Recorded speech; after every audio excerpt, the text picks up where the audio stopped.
ओम घृणी सूर्याय नमः। आप सभी पर सूर्य नारायण की कृपा सदा बनी रहे।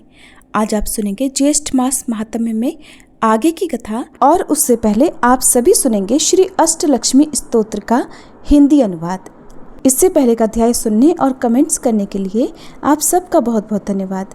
श्री अष्टलक्ष्मी स्तोत्र का हिंदी में अर्थ। परम पूज्य गुरु जी श्री श्री पंडित रविशंकर जी ने इसकी व्याख्या बहुत ही सरल शब्दों में की है। जिस घर में भी नित्य प्रति माँ लक्ष्मी जी के 8 स्वरूपों का ध्यान और स्मरण किया जाता है, उस घर में कभी धन धान्य की कमी नहीं रहती। माँ लक्ष्मी के ये 8 स्वरूप हैं: आद्य लक्ष्मी, धन लक्ष्मी, विद्या लक्ष्मी, धान्य लक्ष्मी, धैर्य लक्ष्मी, संतान लक्ष्मी, विजय लक्ष्मी और गज लक्ष्मी। सुमनस वंदित सुंदरी माधवी चंद्र सहोदरी हेममये, मुनिगण वंदित मोक्ष प्रदायिनी मंजुल भाषिणी वेदनुते, पंकज वासनी देव सुपूजित सद्गुण वर्षिणी शांतियुते। जय जय जय हे मधुसूदन कामिनी आद्य लक्ष्मी परिपालय माम। अर्थात देवी, आप सभी भले मनुष्यों के द्वारा वंदित सुंदरी, माधवी अर्थात माधव की पत्नी, चंद्र की बहन, स्वर्ण अर्थात सोने की मूर्त रूप, मुनिगणों से घिरी हुई, मोक्ष देने वाली, मृदु और मधुर शब्द कहने वाली, वेदों के द्वारा प्रशंसित हो, कमल के पुष्प में निवास करने वाली और सभी देवों के द्वारा पूजित, अपने भक्तों पर सद्गुणों की वर्षा करने वाली, शांति से परिपूर्ण और मधुसूदन के प्रिय हे देवी आदि लक्ष्मी, आपकी जय हो, आप मेरा पालन करो। धिम धिमि धिन धिमि धिन धिमि दिन धिमि दुन्दुभुनाद सुपूर्णमये, घुम घुम घुम घुम घुम घुम घुम घुम शंख निनाद सुवाद्यनुते। वेद पुराण इतिहास सुपूजित वैदिक मार्ग प्रदर्शयुते। जय जय हे मधुसूदन कामिनी धन लक्ष्मी रूपेण पालय माम। अर्थात दुंदुभी अर्थात ढोल के धीमी धीमी स्वर से आप परिपूर्ण हो। घूम घूम घुम घुम की ध्वनि करते हुए शंखनाद से आपकी पूजा होती है। वेद पुराण और इतिहास के द्वारा पूजित देवी, आप भक्तों को वैदिक मार्ग दिखाती हो। मधुसूदन की प्रिय हे देवी विद्या लक्ष्मी, आपकी जय हो, आप मेरा पालन करो। प्रणत सुरेश्वरी भारती भार्गवी शोक विनाशिनी रत्नमये, मणिमय भूषित कर्ण विभूषण शांति समावृत हास्य मुखे। नवनिधि दायनि कलिमल हारिणी कामित फल प्रद हस्तयुते। जय जय हे मधुसूदन कामिनी विद्या लक्ष्मी सदा पालय माम। अर्थात सुरेश्वरी को भारती भार्गवी शोक का विनाश करने वाली रत्नों से शोभित देवी को प्रणाम करो। विद्या लक्ष्मी के कर्ण अर्थात कान मणियों से विभूषित हैं। उनके चेहरे का भाव शांत और मुख पर मुस्कान है। देवी, आप नवनिधि प्रदान करती हो, कलयुग के दोष हरती हो, अपने वरद हस्त से मनचाहा वरदान देती हो। मधुसूदन की प्रिय हे देवी विद्या लक्ष्मी, आपकी जय हो, आप मेरा पालन करो। ऐ कलि कल्मषनाशिनी कामिनी वैदिक रूपिणी वेदमये, क्षीर समुद्धव मंगल रूपिणी मंत्र निवासिनी मंत्रयुते। मंगलदायिनी अम्बुजवासिनी देवगणाश्रित पादयुते।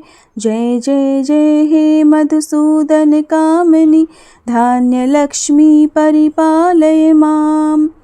अर्थात हे धान्य लक्ष्मी, आप प्रभु के प्रिय हो, कलयुग के दोषों का नाश करती हो, आप वेदों का साक्षात रूप हो, आप क्षीर सागर से जन्मी हो, आपका रूप मंगल करने वाला है, मंत्रों में आपका निवास है और आप मंत्रों से ही पूजित हो।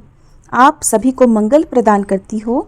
आप अम्बुज अर्थात कमल में निवास करती हो। सभी देवगण आपके चरणों में आश्रय पाते हैं।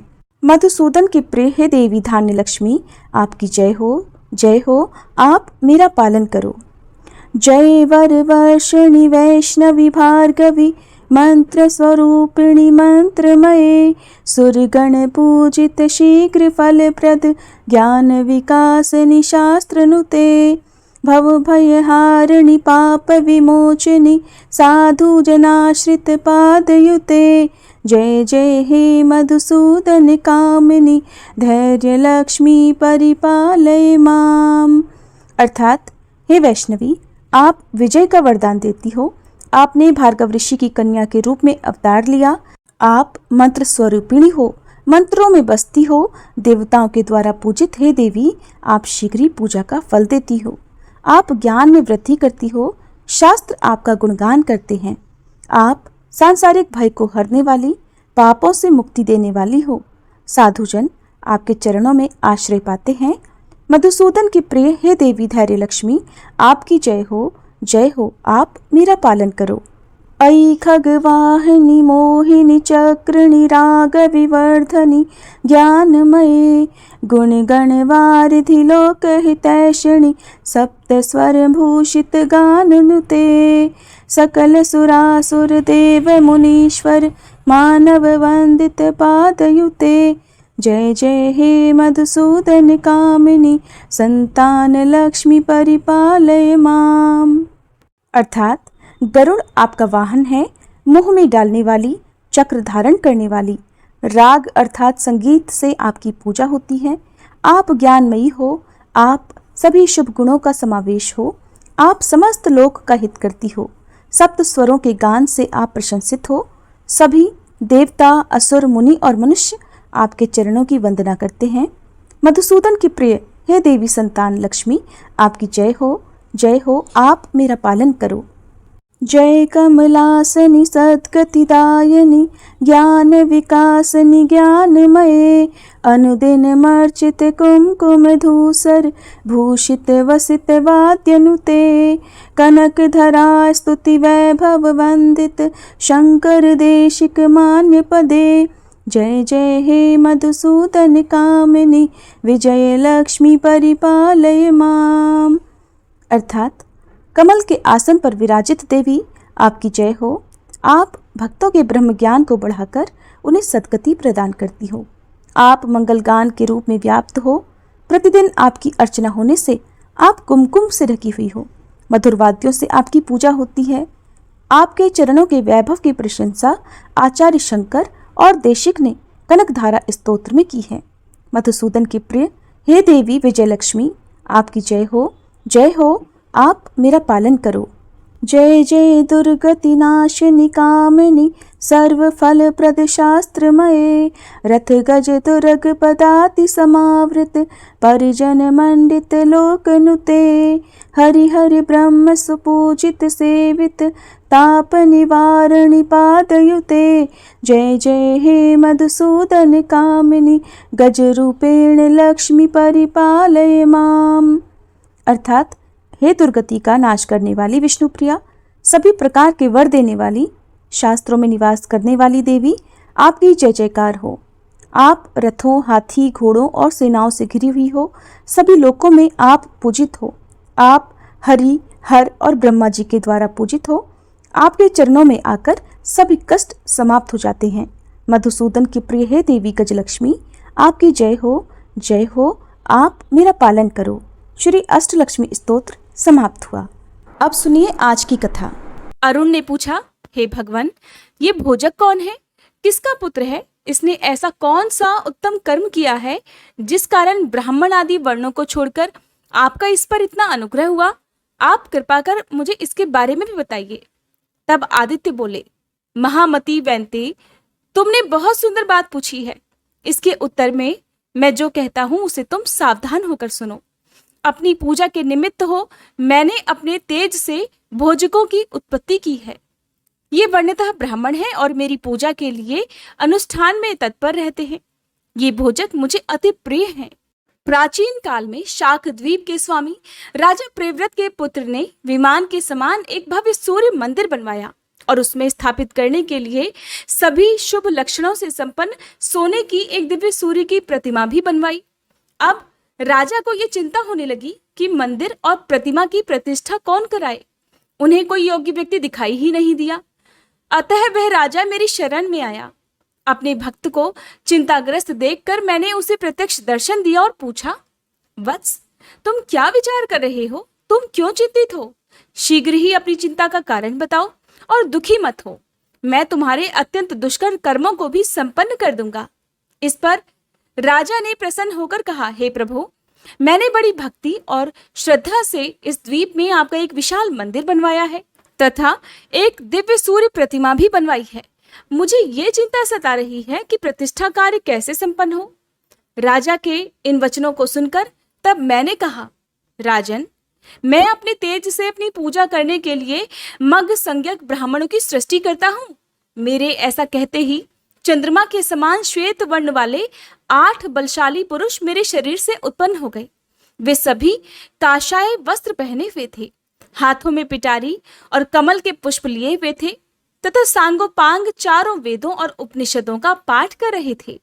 इनमें से 2 पुरुष ललाट से, 2 वक्ष स्थल से, 2 चरणों से तथा 2 पादों से उत्पन्न हुए। उन महात्माओं ने मुझे पिता मानते हुए हाथ जोड़कर मुझसे कहा, हे पिता, हे लोकनाथ, हम आपके पुत्र हैं। बताइए, आपने किस लिए हमें उत्पन्न किया है? हमें आज्ञा दीजिए, हम सब आपके आदेश का पालन करेंगे। पुत्रों का ऐसा वचन सुनकर तब मैंने कहा, पुत्रों, तुम सब इस राजा की बात सुनो और ये जैसा कहे वैसा ही करो। पुत्रों से ऐसा कहने के बाद मैंने राजा से कहा, हे राजन, ये मेरे पुत्र हैं, ब्राह्मणों में श्रेष्ठ हैं तथा सर्वदा पूज्य हैं। मेरी प्रतिष्ठा कराने के लिए ये सर्वथा योग्य भी हैं। इन्हीं से प्रतिष्ठा करवा लो। मंदिर की प्रतिष्ठा कराकर मंदिर इन्हें समर्पित कर देना। ये सदा मेरा पूजन किया करेंगे, परंतु देकर फिर इनसे हरण मत करना। मेरे निमित्त जो कुछ भी धन धान्य, ग्रह, क्षेत्र, बाग, ग्राम, नगर आदि मंदिर में अर्पण करो, उन सब के स्वामी ये भोजक ही होंगे। जैसे पिता के द्रव्य का अधिकारी उसका पुत्र होता है, ठीक वैसे ही मेरे धन के अधिकारी ये भोजक ही हैं।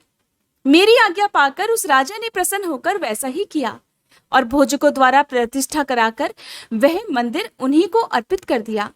हे अरुण, इस प्रकार अपनी पूजा के लिए मैंने अपने शरीर के तेज से भोजकों को उत्पन्न किया।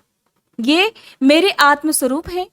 मेरी प्रीति के लिए जो कुछ भी देना हो वह भोजक को देना चाहिए, परंतु भोजक को दिया हुआ धन कभी वापस नहीं लेना चाहिए। भोजक हमारे संपूर्ण धन का स्वामी है।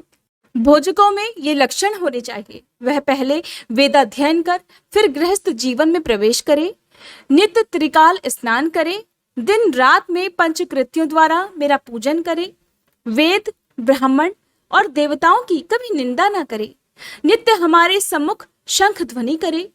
6 महीने पुराण सुनने से जैसी प्रसन्नता मुझे होती है, वैसी प्रीति केवल एक बार शंख ध्वनि श्रवण करने से ही हो जाती है। इसलिए भोजक को पूजन में नित्य शंख बजाना चाहिए। वे अभोज्य पदार्थ भक्षण नहीं करते हैं, इसलिए भोजक कहलाते हैं, और नित्य हमको भोजन भी कराते हैं, इसलिए भी वे भोजक कहलाते हैं। वे सदा मग का ध्यान करते हैं, इसलिए मगध कहे जाते हैं। भोजक परम शुद्धिकर अव्यंग धारण किए बिना सदा अपवित्र रहता है। जो अव्यंग धारण किए बिना मेरी पूजा करता है उसको संतान नहीं होती और मेरी प्रसन्नता भी उसे कभी प्राप्त नहीं होती। भोजक को सिर मुंडाकर रहना चाहिए, किंतु शिखा अर्थात चोटी अवश्य रखनी चाहिए। रविवार के दिन तथा षष्ठी को नक्त व्रत कर सप्तमी को उपवास करना चाहिए तथा संक्रांति का व्रत भी करना चाहिए। मेरे समीप त्रिकाल गायत्री का जप करे, भक्ति श्रद्धा पूर्वक मौन होकर मेरा पूजन करे, क्रोध न करे, सदा हमारा नैवेद्य भक्षण करे। वह नैवेद्य भोजन को शुद्ध करने के लिए पवित्र हविष्यात्र के समान है। मुझे चढ़ा हुआ गंध, पुष्प, वस्त्राभूषण आदि कभी बेचे नहीं। स्नान कराए गए जल और निर्माल्य अर्थात विसर्जन के बाद देवार्पित वस्तु तथा अग्नि का उल्लंघन ना करे, सदा पवित्र रहे, एक बार भोजन करे और क्रोध, अमंगल वचन तथा अशुभ कर्मों का त्याग दे। अरुण, इस प्रकार के लक्षणों वाला भोजक मुझे अत्यंत प्रिय है। भोजक का सदा सत्कार करना चाहिए। तुम्हारे ही समान भोजक भी मुझे अत्यंत प्रिय है। महात्मा परावसु कहने लगे, राजन, इस प्रकार अरुण को उपदेश देकर सूर्य नारायण आकाश में भ्रमण करने लगे और अरुण भी ये सुनकर बहुत प्रसन्न हुआ। श्री ब्रह्मा जी बोले, महामुनि परावसु के मुख से ये कथा सुनकर राजा सत्राजीत और उसकी रानी विमलवती बहुत प्रसन्न हुए। उन्होंने पृथ्वी पर जहां जहां सूर्य के मंदिर थे उन सब में मार्जन और उपलेपन कराया। सब मंदिरों में कथा कहने के लिए पौराणिकों को नियुक्त किया और बहुत सी दक्षिणा देकर उन्हें संतुष्ट किया। वे विविध उपचारों से भक्ति पूर्वक नित्य सूर्य देव की पूजा उपासना करने लगे और अंत में उन दोनों ने उनकी प्रीति प्राप्त कर उत्तम गति प्राप्त की। हरे कृष्णा। आज के अध्याय में बस इतना ही। इसके आगे की कथा आप सभी आने वाले अध्याय में सुनिएगा।